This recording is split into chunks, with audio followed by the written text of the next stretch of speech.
next in the series of that body signals workshop series that we're doing. What we're doing is each month we're taking a certain symptom or a body signal and we're looking back to what actually leads to cause it and what we can do about it. So last time we did allergies and we really dove in and looked at what leads to the allergy problems we're experiencing and some of the things that we can do about it to actually work on the cause instead of just masking all of our allergy symptoms all the time.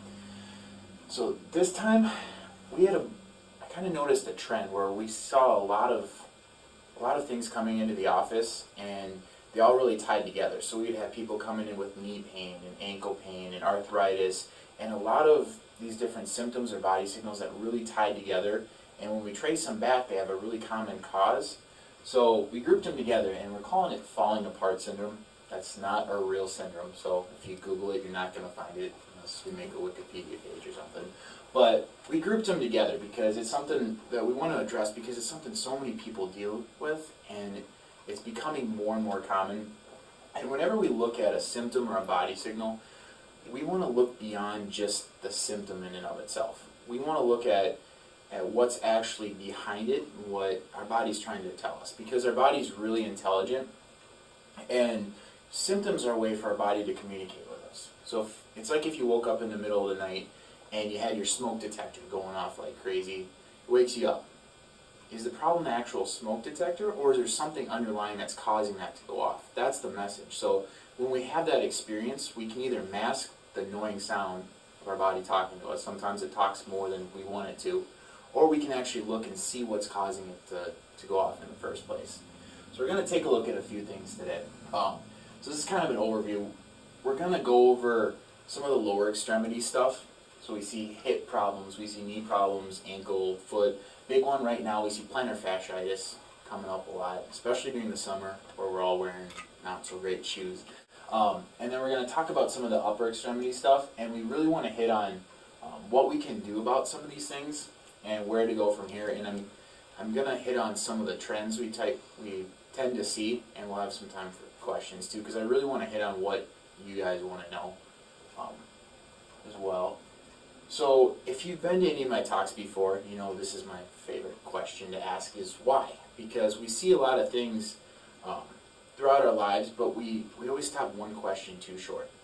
And we kind of accept things. It's, okay, so you have diabetes, you have plantar fasciitis. Why? What's actually causing that? And what I really want to look at is, you ever have those mornings where you wake up and you feel like everything's just breaking down and you're falling apart, where it seems like everything hurts. Your knees hurt, your back hurts, your neck's killing you. And we've seemed to accept that that's a normal part of aging. And we've really gotten attached to that, and we're seeing a trend that's just what we expect. But is it really aging that's causing it? And is that something we do have to live with? So I want to look at why we feel like we're falling apart and why we're experiencing some of those things and why that's becoming okay, why we consider that normal now. And another question I want to look at is why we see this trend where we're tending to give up control of our health. And really, that's something where it's almost like we're looking for someone to give us a label so we can just say, okay, so I have arthritis or I have asthma. And we're accepting that rather than kind of looking at what we can do about it. So I want to take a look with some of these things about what we can do ourselves to address it. And I always start with this iceberg analogy because when we're looking at this really represents what we're trying to get to with our body signals workshops. And with an iceberg, if you look at it, you can see about 10% of the iceberg above the surface. That's the part you can see, but if you step back, there's a big underlying problem below that. So if you just took that iceberg at face value, let's say this part kind of represents the symptom, this is the underlying problem. A symptom and a problem are two different things. The symptom's the part you can see, but there's usually some problem that's causing that symptom in the first place. Let's say if you took that iceberg and in some way you found a way to shave off that top part and you left for a week, what do you think would happen if you came back?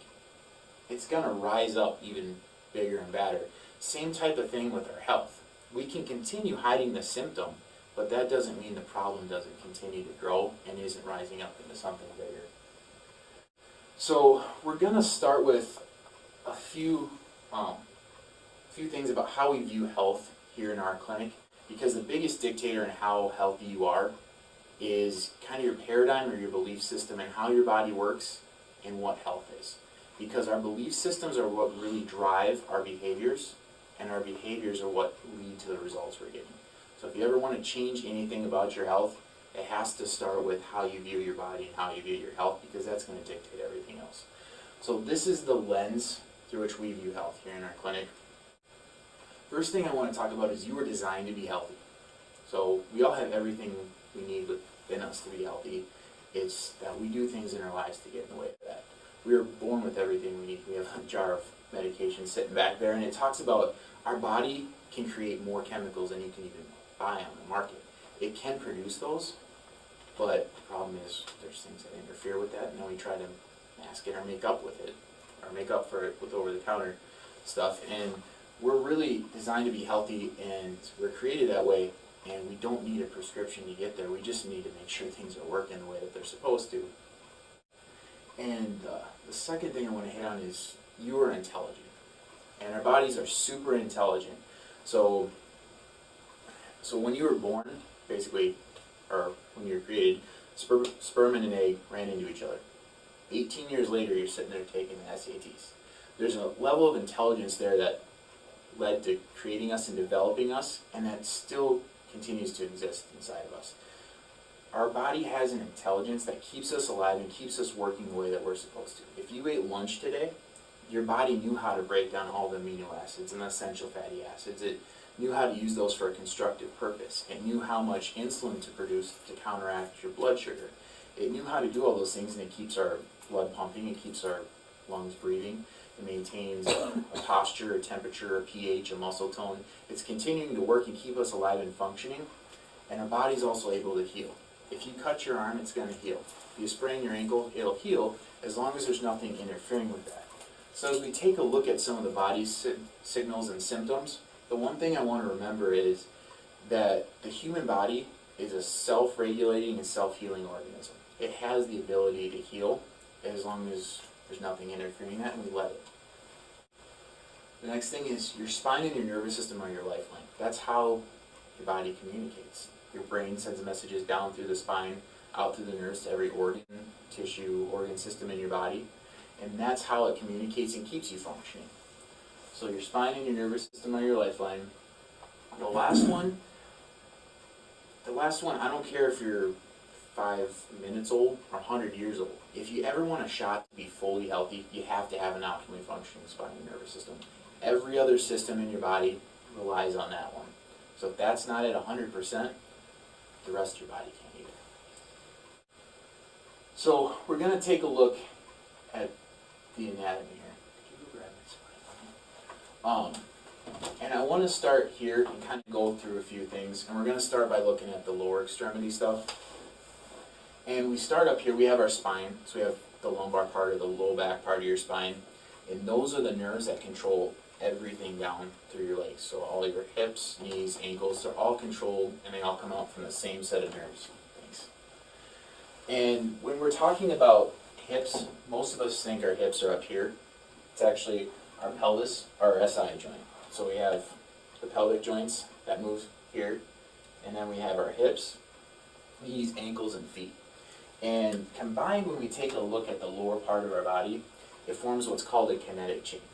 And it's a closed kinetic chain. What a kinetic chain is, it's where all the parts kind of contribute and work together to form a function. And it's a closed kinetic chain, which means it's weight bearing. So all these parts form one chain. So when we see lower extremity stuff, we'll notice if one part starts breaking down, it forms a cascade of events and the other part starts breaking down. So if you see someone with hip problems or pelvis issue, pretty soon you'll see their knees not working the way it's supposed to, because one will put stress on the other. If you're not walking right, it puts stress on your knee. That starts wearing out. Puts stress on your ankle. So we start seeing them working together, and that's where we'll notice a whole series of things. And the one thing is, even with these lower parts, even with your knees and your ankles, everything's controlled by that intelligence, your body, through your nervous system.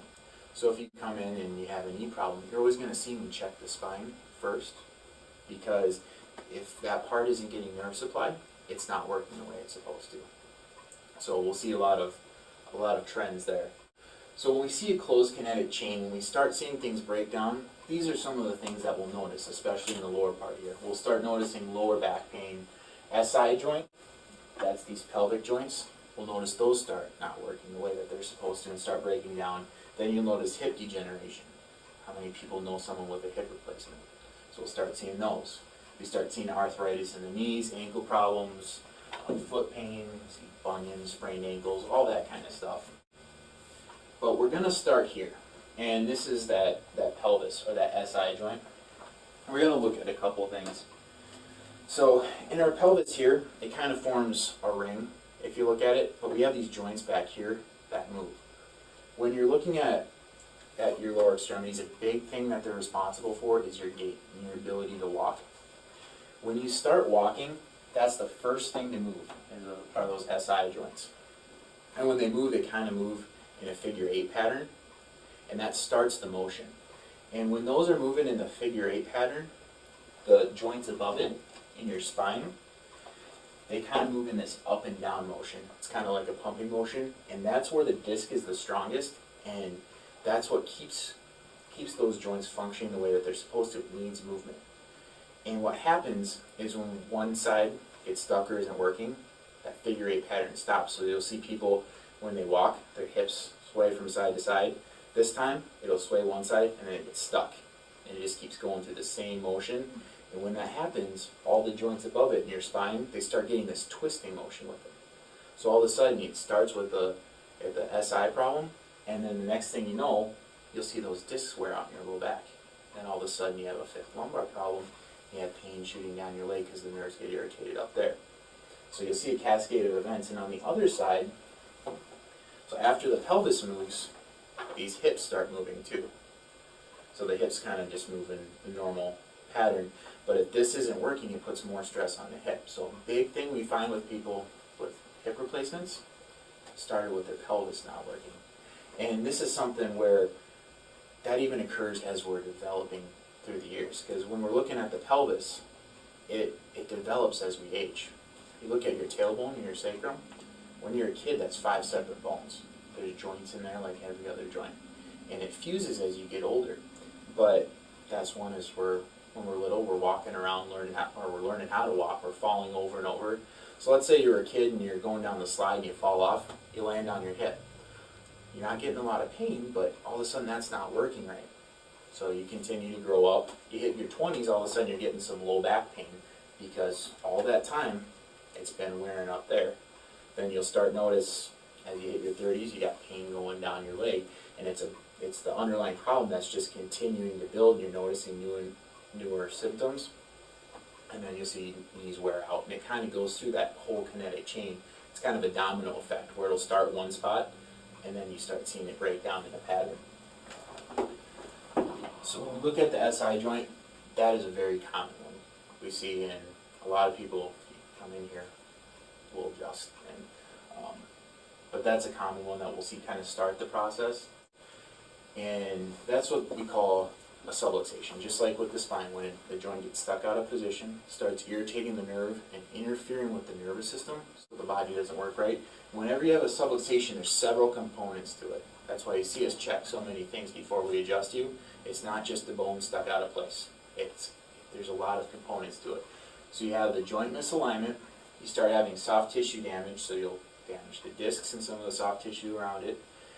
You get inflammation and nerve irritation, which is the big one, because that controls how your body functions. Muscle spasms. You see so many people walking around with chronic muscle stiffness or spasms, and your body is super intelligent. If there is a subluxation there, if there's nerve interference, any sort of injury, those muscles are going to spasm up and they're going to tighten. They're trying to protect that area. Muscles have two purposes. First one's to help you move. Their secondary purpose is to stabilize, and it's almost like it's trying to splint that joint. So if you think about it, if you were to go take a bunch of muscle relaxants, or even on top of that take some pain pills, whenever you get a problem like this, what you're doing is you're shutting down the body's protective mechanism, you're masking the symptoms so you can't feel it, and that allows you to continue to tear up that tissue and do more damage as you're moving around. So everybody thinks muscle spasms is this horrible thing, and I know it's not fun to experience, but it's there for a purpose, like any other thing in our body.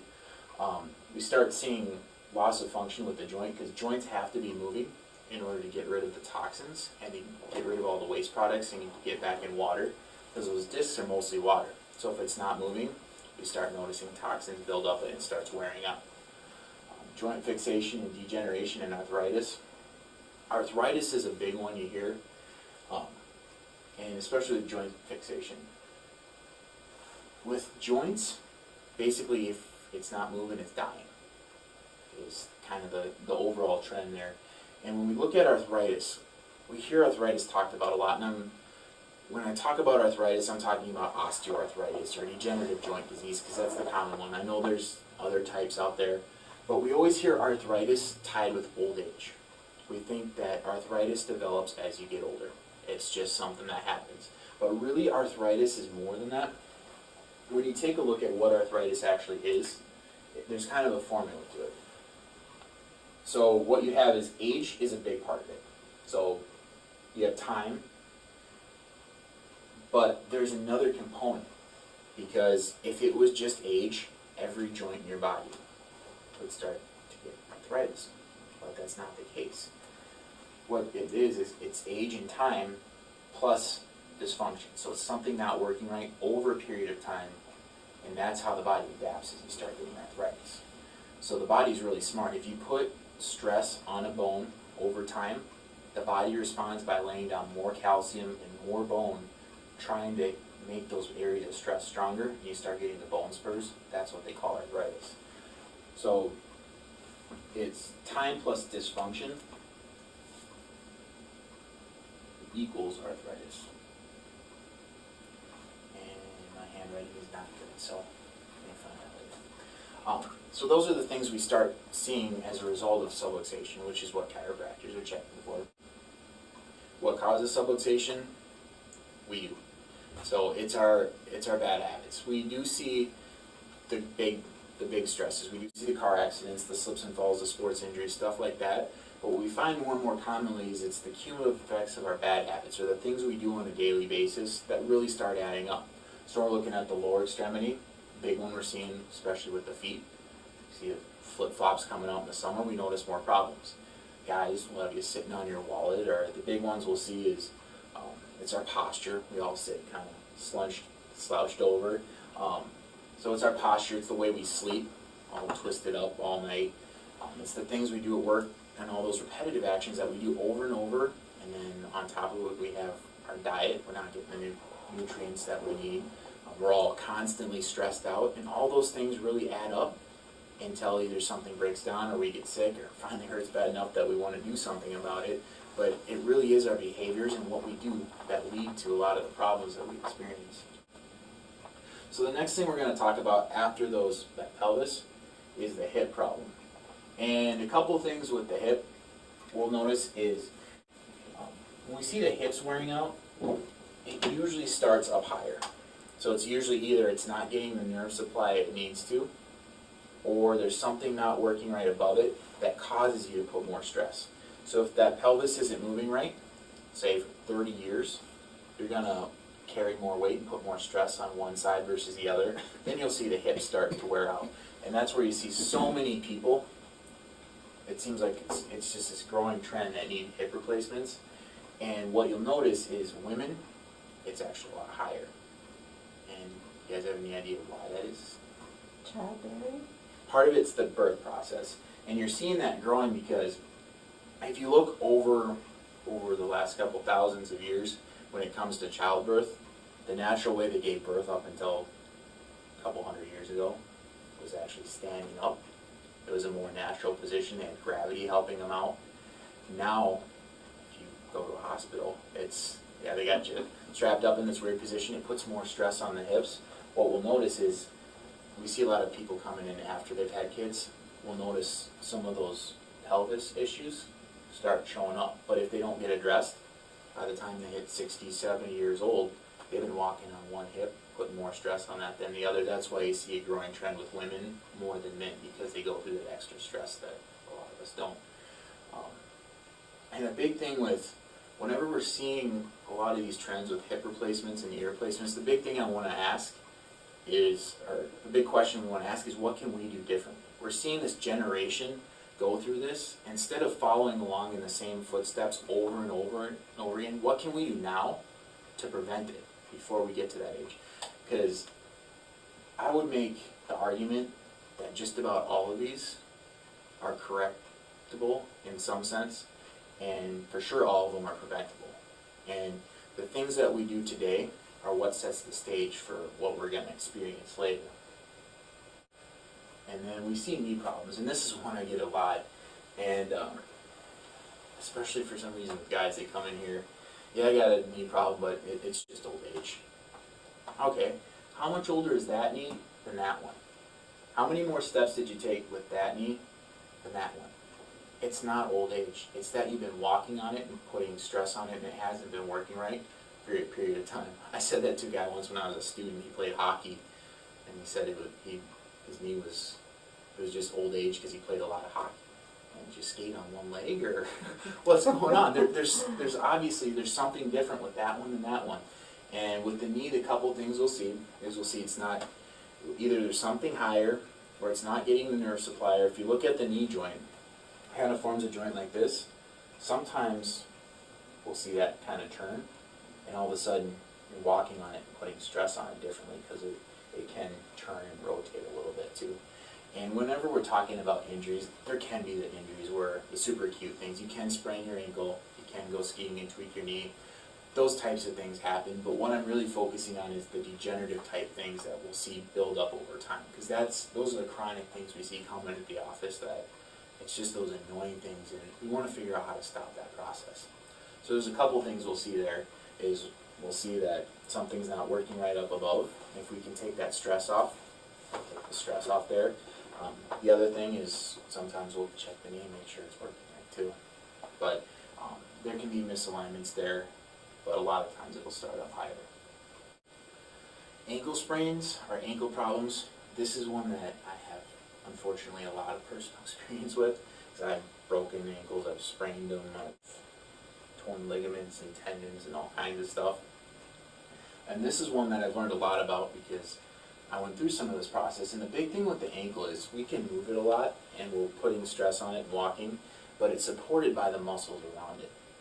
So if those muscles aren't able to help support it, it's going to break down rapidly. That's why you see so many people, they'll sprain their ankle once and either it won't heal properly or it'll heal in out of place, or the muscles around it aren't working right, and they're more likely to sprain it over and over and over again. You get these chronic things. And one thing you can really tell is if you stand on one foot and close your eyes, you can really see how well those muscles are supporting that. And they really do kick in, especially when we're walking. So that's one that we'll notice there. This is the one we're seeing, especially when summer comes around. Because when you're looking at the foot, there should be 3 arches in your foot. And you guys kind of know the big one because we all see arch support.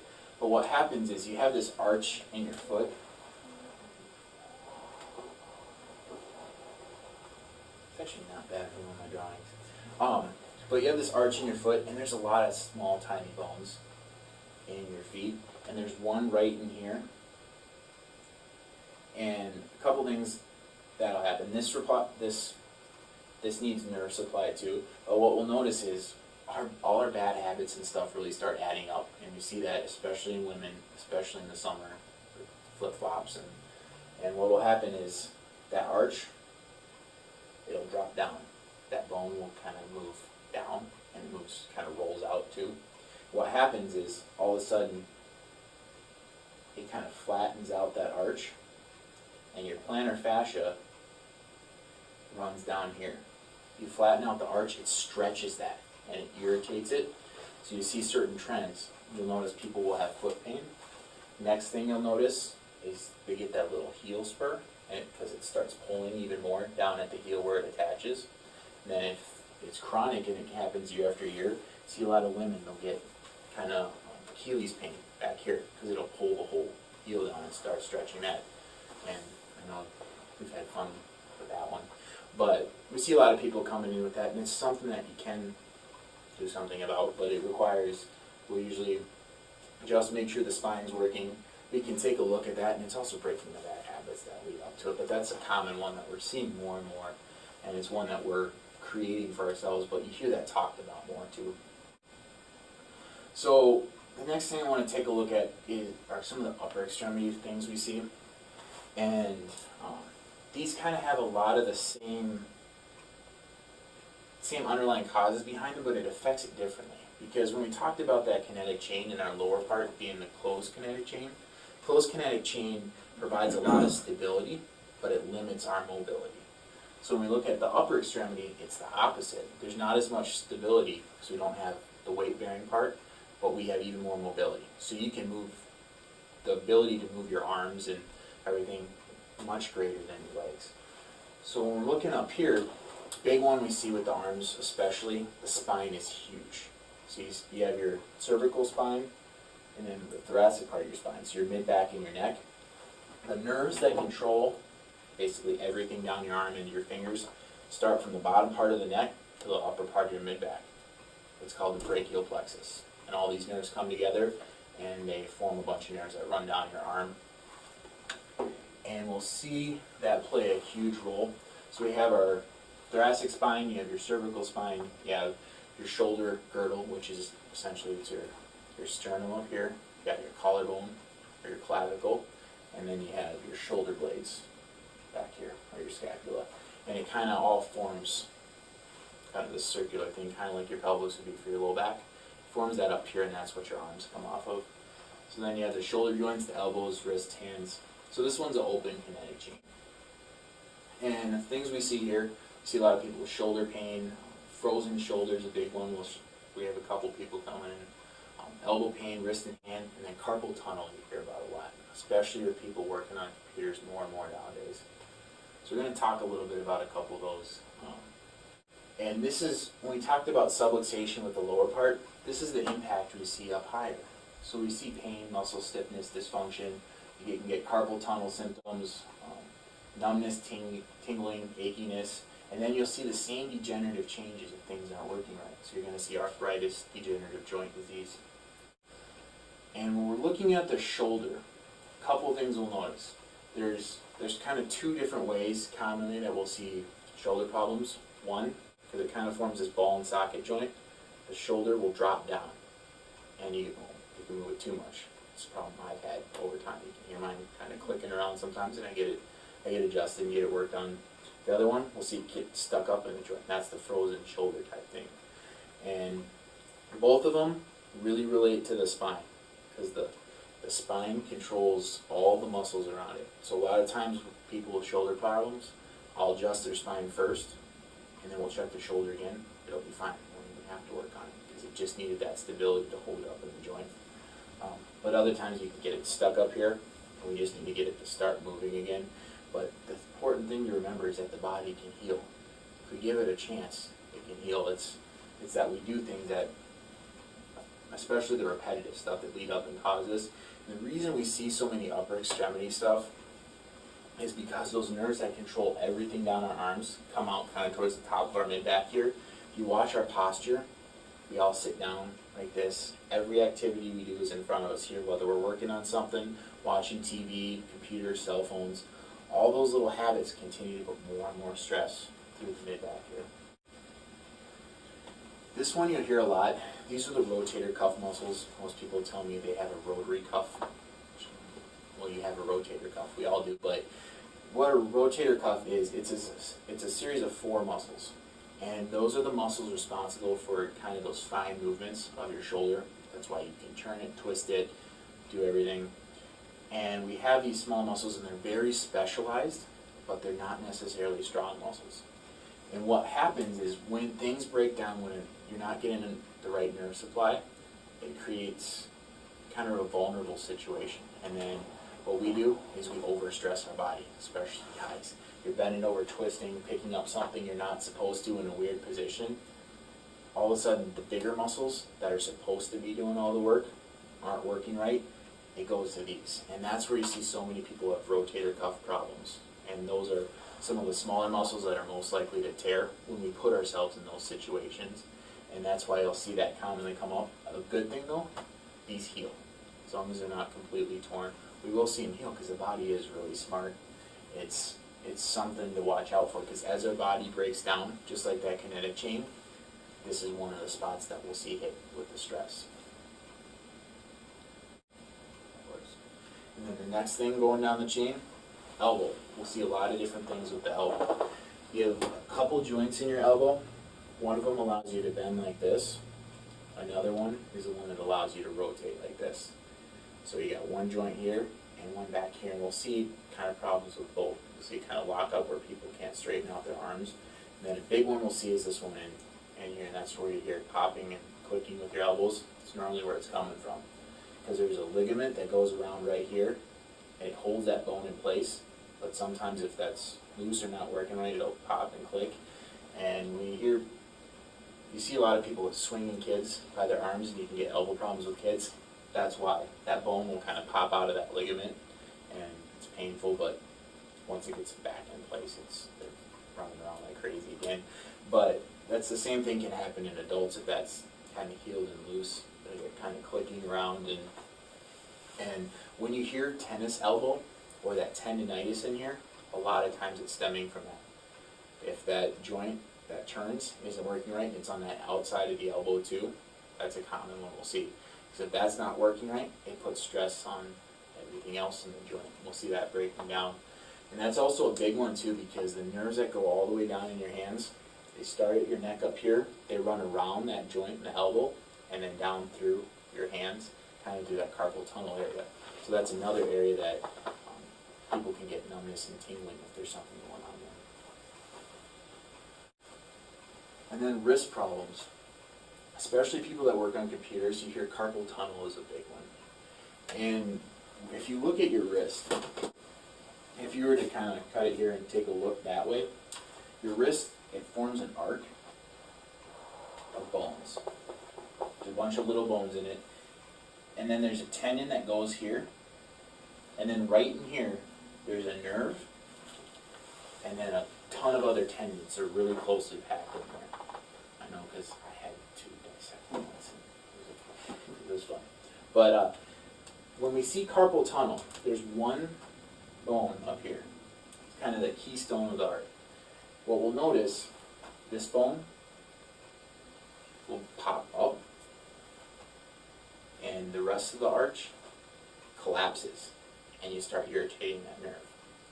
And that happens because it usually happens either if you're in a weird position over and over again, or a big one, we fall on it, and it'll pop up. And this is the common one that we see, but the arch will collapse, and it'll start irritating that nerve. And that nerve controls a lot of your fingers and what your ability to feel. That's why people with carpal tunnel, they'll get achiness or they'll get numbness and tingling or pain, especially if they put it in a position like where they're typing. And we'll see that. And if you look at the allopathic or the medical route of how they deal with that, first they'll give you an anti-inflammatory, see if they can bring down the inflammation. The second thing, they'll go in and they'll cut that tendon, and it'll kind of collapse here, and they'll give you more room. But what we'll see is, we'll make sure the nerves are working right up here, but a lot of times it's just that one little bone in the wrist, and it reforms that arch, and problems go away.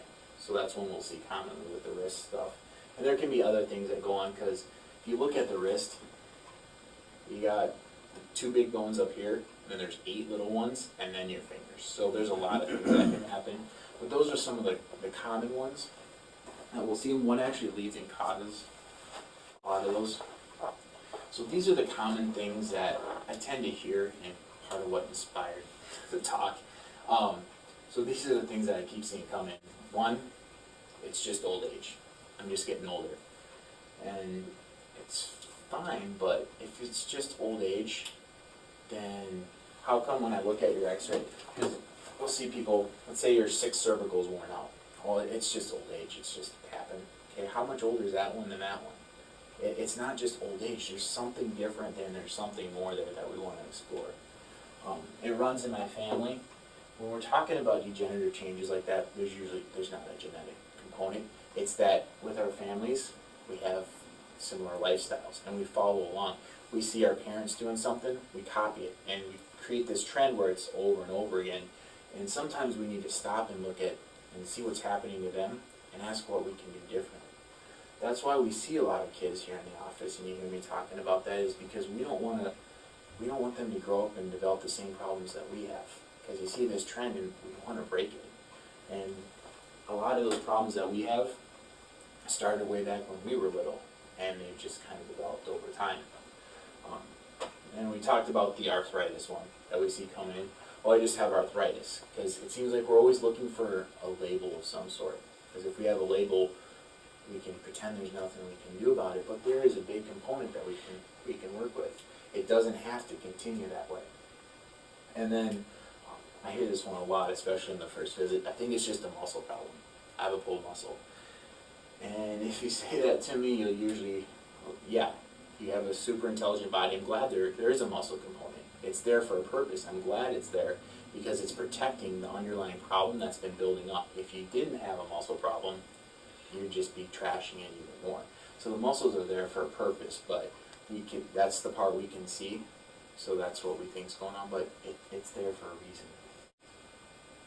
So what do we do about it? The big one you've heard me talk about, proper nerve supply. If something doesn't get the proper nerve supply, so the intelligence of the body, so the brain can send it the right message telling it what to do, it won't work right, it will wear out. Don't wait for a crisis or symptom to show up to address the cause of the problem. Symptoms are the last thing to show up, usually the first thing to go away. A symptom and a problem are two completely different things. If we look at the symptom as the problem, then we kind of get caught up in that, and we never get to address the actual cause. They're two different things. If you have headaches and you think the headaches are the problem, you never get to the underlying thing that's been building up for all this time. Get your spine and nervous system checked. And for the symptom versus problem, it's like if you went to the dentist. You don't wait for the cavity to show up to start brushing your teeth.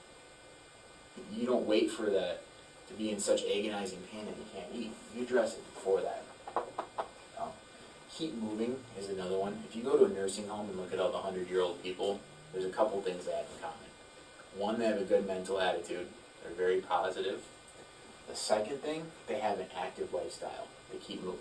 It's not a busy lifestyle, it's an active lifestyle. Those are two different things, because we all have busy lifestyles. We're all constantly going, but they stay active. Limit the stresses that lead up and cause the problems. So if you have a bad habit that's leading up and causing things, if we can find a way to stop it, that will help along the process. And then there's things you can do at home too. If you know that you're sitting at a computer all day, there's certain stretches that we can show you that will help kind of counteract some of that, or at least keep things moving. And we all kind of work out certain parts, but there's a lot of muscles that aren't helping us either. And one of the exercises that's really good for your low back, squats, if you know how to do them right. Funny thing is, if you watch a kid, they do it perfectly. It's like they innately know how to do it.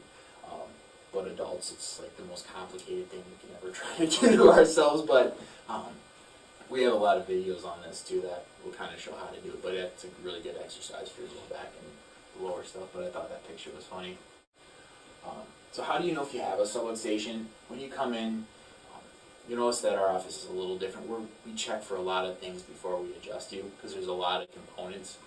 We use instrumentation, so that's the heat device we use, because those same nerves that control what you feel, that control your muscles and control all the organs of your body, also control the skin right over that area. It's called the dermatome. It wraps around. When there's pressure on one of those nerves, it'll flare up and it becomes warmer, and then we get a ton of inflammation on top of it. So the instrumentation is a big one, because it gives us a clue into what's actually going on in the nervous system, rather than just finding the spot that hurts, pushing on it, hoping it goes away. We want to get back to that underlying cause. Okay, so the next one, we'll see how the joint's moving, because one of those problems was that the joint was stuck out of place. We feel for that inflammation. We take x-rays here, because we want to see what it looks like too, so we have a picture to match it up with, so we know how to adjust it. We always find what to adjust on you, because we're looking at the nervous system.